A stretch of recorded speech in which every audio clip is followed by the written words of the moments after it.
Other shows we have for you to enjoy at myclassicradio.net. The Avengers was most certainly not a household name in South Africa prior to the radio series. With no national television service until 1976, the mechanism simply was not present in the country to show television programs to mass audiences. While many other countries reveled in the filmed adventures of John Steed and company, South Africa was not equipped to join in the fun. The series took Britain by storm and made a major impression in the American markets, being that greatest of rarities, a British series given a network transmission slot. However, as a filmed series, rather than a videotaped one, The Avengers was able to gain a modicum of exposure in South Africa through film rentals. Come and listen at myclassicradio.net. Other shows we have for you to enjoy at myclassicradio.net. 21 Precinct was a police drama broadcast on CBS from July 7, 1953, to July 26, 1956. It initially served as a summer replacement for My Friend Irma. The show was produced in cooperation with the Patrolmen's Benevolent Association of City of New York and adaptations from True Criminal in New York. The Policeman's Point of View. Historically, the 21st Precinct had been located near Gramercy Park, Manhattan. In 1929, the department reorganized the precinct numbering, and 21st designation was discontinued. No such precinct existed during the run, nor does a 21st precinct exist. However, the fictional precinct's territory closely corresponds to that of the Upper Side's 23rd precinct since 192. Come and listen at myclassicradio.net. Call all hands. Beat to quarters.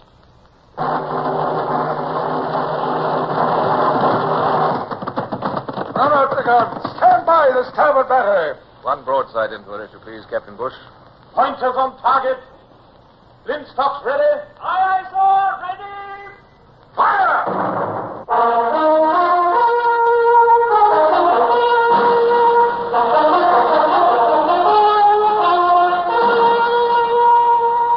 Presenting Michael Redgrave as C.S. Forrester's indomitable man of the sea, Horatio Hornblower.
I've always hated heights.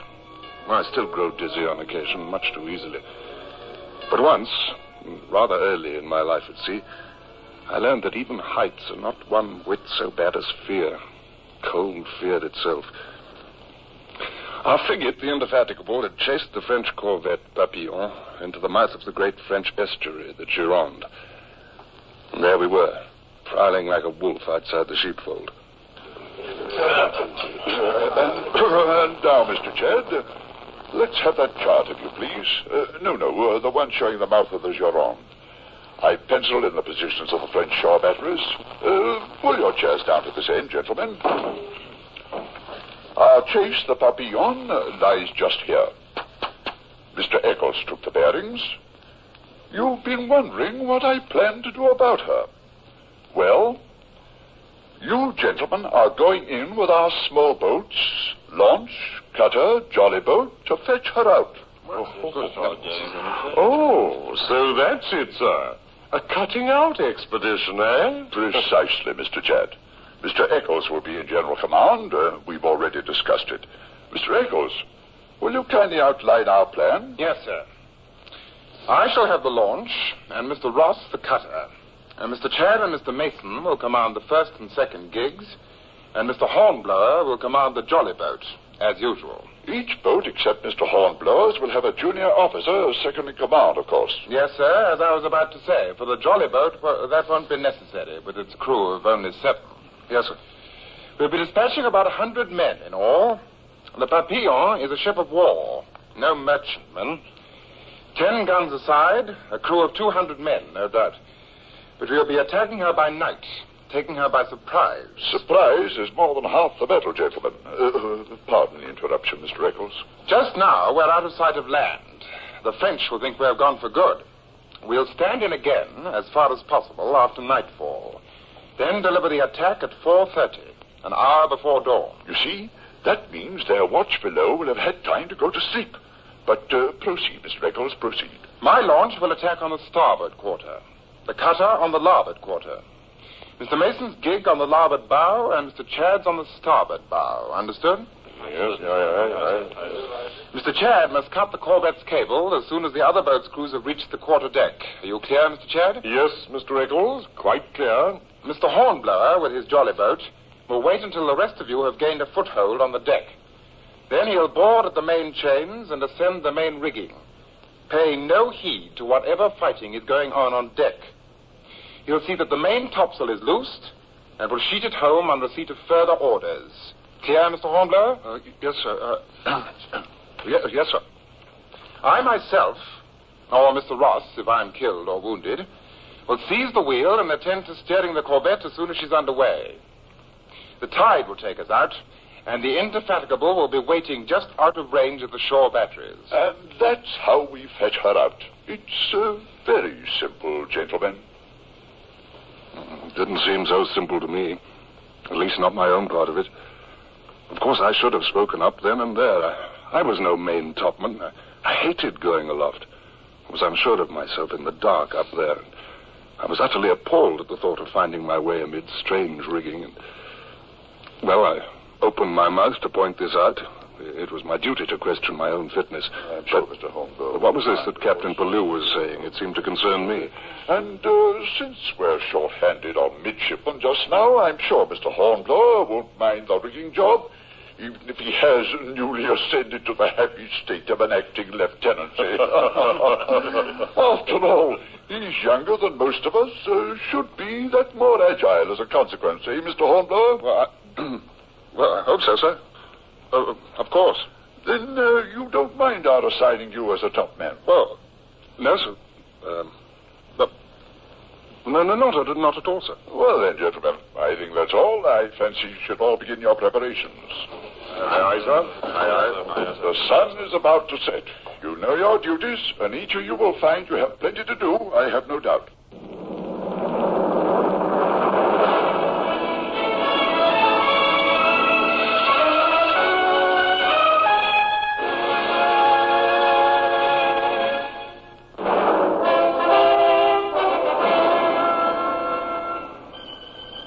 I should have had the courage even then to tell the truth, to admit my real unfitness for that duty. But somehow already it seemed too late. I was hemmed in by my own words.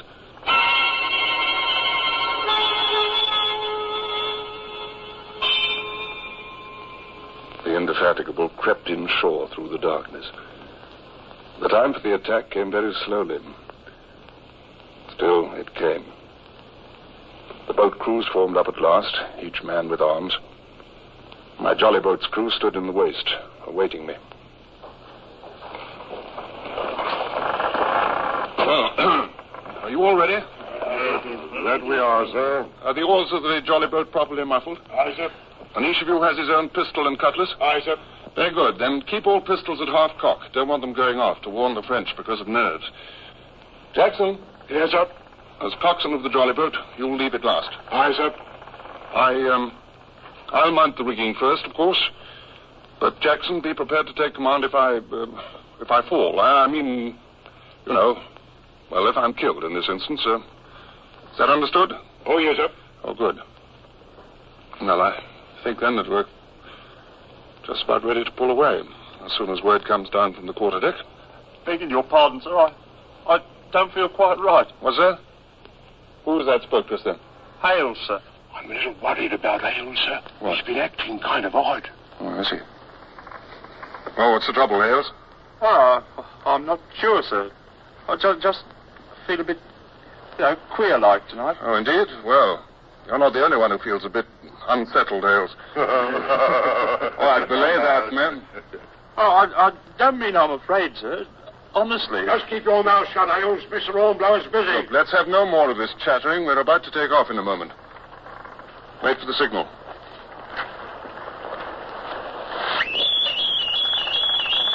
Stand by to lower boat. Aye, sir. Lower away.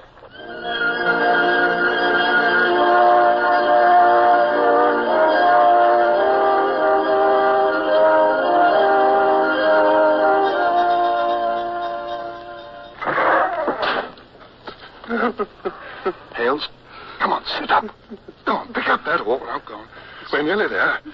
Oh, take his oar, Jackson. Come on. Jackson, do you hear me? Aye, sir.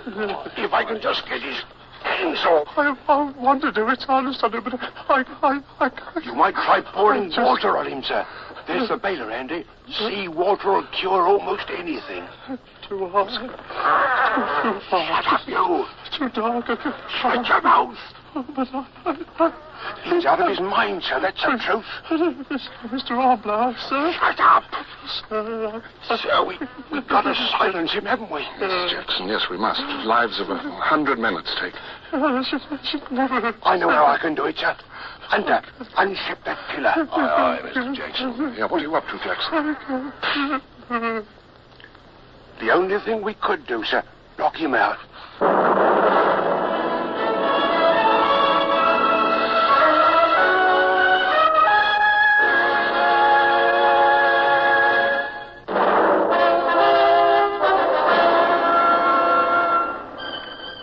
I had my orders to wait until the attack had gained a foothold on the deck of the Papillion. She was a black, looming shape now, just ahead, her spars towering up hugely against the nighttime sky. And because that's where I had to climb, I was afraid. Easy, man. Easy does it. Wait until all 4 other crews board, I remember. Then all of us are detailed to the rigging. Uh-oh. Somebody's stroke is getting mighty careless up there in the launch, sir. Who fired? Frenchman? I thought so, sir. Looked like that flash came from the corvette.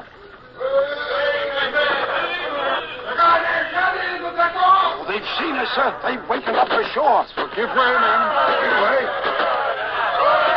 4 muskets. Our boats are right alongside her now. And our boys yelling like devils. I steered the jolly boat towards the enemy's larboard main chains, trying to make out what was happening on board as our other crews swarmed over her sides from 4 different quarters of the ship. In oars. In oars. We put the tiller over and we swelled alongside the corvette. Our bowmen hooked onto the main chains. From the deck above came a sound like a tinker hammering on a cooking pot. The clash of cutlasses and sabres. Now the time had come for acrobatics. I stood up in the stern sheets and sprang for the chains. Reached them with a mad leap and hauled myself up. Follow me, then. We'll know what we have to do. Up the shards to the topsail yards. Aye, sir.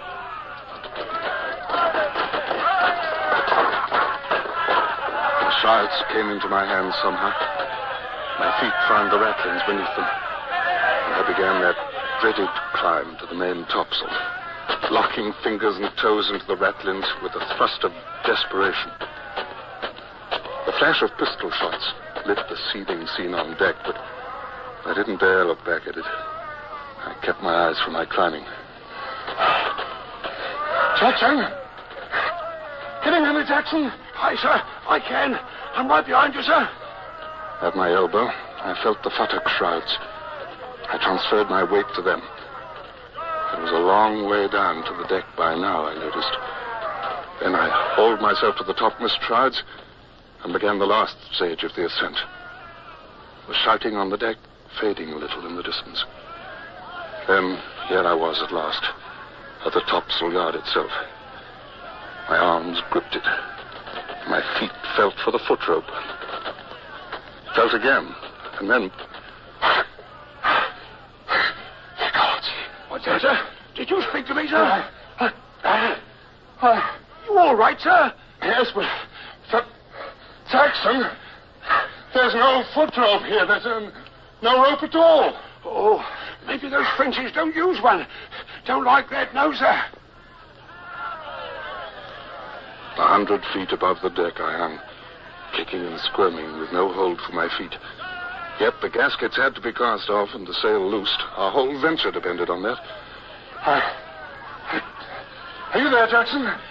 Yes, sir. Look, you one of those seamen who can run out along the yards, standing up like a, like a tightrope walker? Oh, sir, I have done it. Yes, in my younger days, sir. Yes, well, it's the only way to reach the yardarm now. I was nothing but a coward. Coward? What'd you say, sir? Nothing, Jackson. It was then that, suddenly, I remembered Hales, the man who felt, as he put it, queer-like. I'd been stern enough in dealing with him. I'd even condoned his being struck down. And I remembered my refusal to admit that I shared with Hales that panic and fear. And that thought I couldn't bear for one instant longer. It was even worse than the thought of falling through the night down to that deck. Oh. Here's for it, Jackson. Andrews and Carson, right behind you. Aye, sir. I brought my knee up onto the yard, heaving up till I stood upright. My instinct told me not to dally there for a second, though. Come on, man. Follow me out. Aye, sir. It was 20 feet out to the yardarm, and I covered them in a few frantic strides. My hands found the gaskets. The men of my crew reached for them, too. Hunter had gone to the starboard yardarm, and the sail came loose like a charm. I felt a surge of triumph. Here was the brace right beside me, and I knew what I was going to do now. All right, Jackson. She's loose. And now I'll see her home. You seem quite elated, sir. I am. Sir, you're not sliding down the brace. Oh, why not? Quickest way down to the deck. But, sir, what? Did your hands... Yes, see you below, Jackson. Goodbye!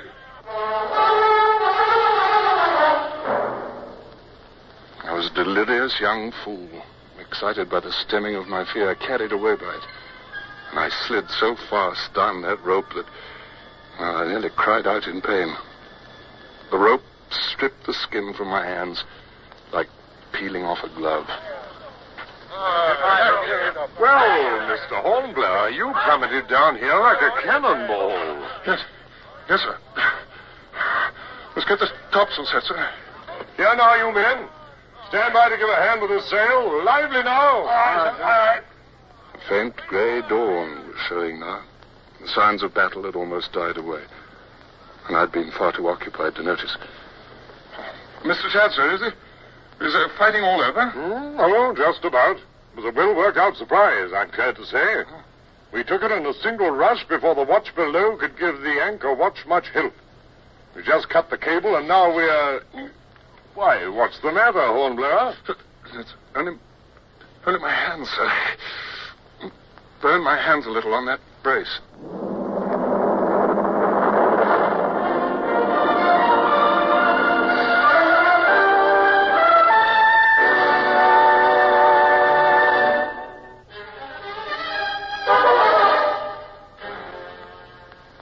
There's the old Indy, sir, waiting for us. Sure enough, Hunter. She's lying to just out of shot from shore. Oh, I must say, she looks awfully good to me. I got a bandage from the surgeon, sir. Oh, sorry, sir. Did I hurt you? No. I Really, I was only looking up there at the main topsail yard arm, now that it's light. Good Lord. Did I really walk along that? Yeah, that you did, sir. Right handsomely, too. There now.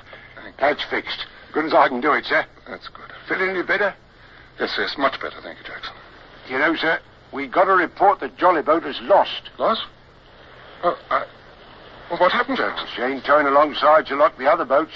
And, of course, we didn't leave no boatkeeper in her. Well, why didn't you leave Wells? He's our boatkeeper. I figured we'd need Wells in the rigging, sir, in place of Ailes, seeing as how Ailes was, well... Why, Hales. I'd forgotten all about him. Where is Hales, Jackson? Well, he was still in the boat, sir, naturally. And the boat must have come adrift, sir, when the ship went about. Suddenly, my warm feeling of triumph was extinguished. For if it hadn't been for Hales and my remembering him at the right moment, perhaps I'd never have nerved myself to walk that yard. And at this moment, perhaps I would be branded as a coward, unfit to be an officer. I think this was my first groping realization of the mysterious extent to which one man's small destiny can act upon another's.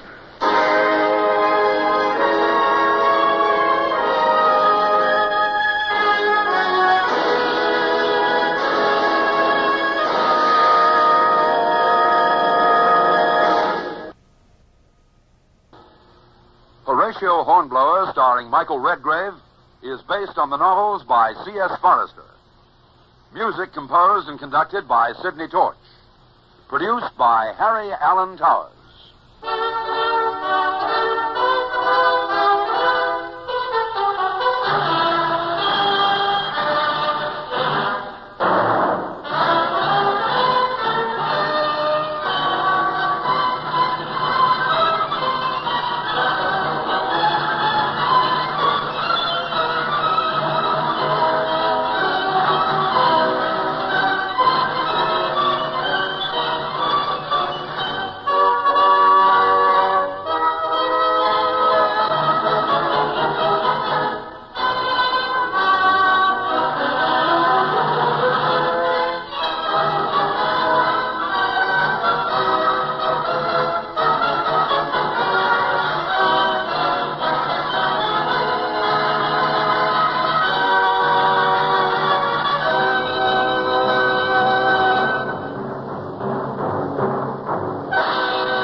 Susan, it's so great to finally be able to get together again. Oh, it sure is. And I really appreciate you picking up the bill. I'm happy to. I've got the extra cash. Since we've all been driving so much more again, I've been using Get Upside, the free gas app that pays you cash back for every gallon of gas you buy. Wait a minute. Are you saying you actually get paid cash when you buy gas with the Get Upside app? Yes, up to 25 cents a gallon. Cash back every time I buy gas. Does that actually add up to anything? Some months I make $200 to $300. Wow, that's serious extra cash. I'm downloading the free Get Upside app now. Download the free Get Upside app now in the App Store or Google Play to save up to 25 cents a gallon when you buy gas. Use promo code MONEY for a 25 cents a gallon bonus on your first tank. That's up to 50 cents a gallon on your next fill-up. You can cash out anytime to PayPal or an e-gift card for Amazon and other brands. Just download the free Get Upside app and use promo code MONEY for a 25 cents a gallon bonus on your first tank. That's code MONEY.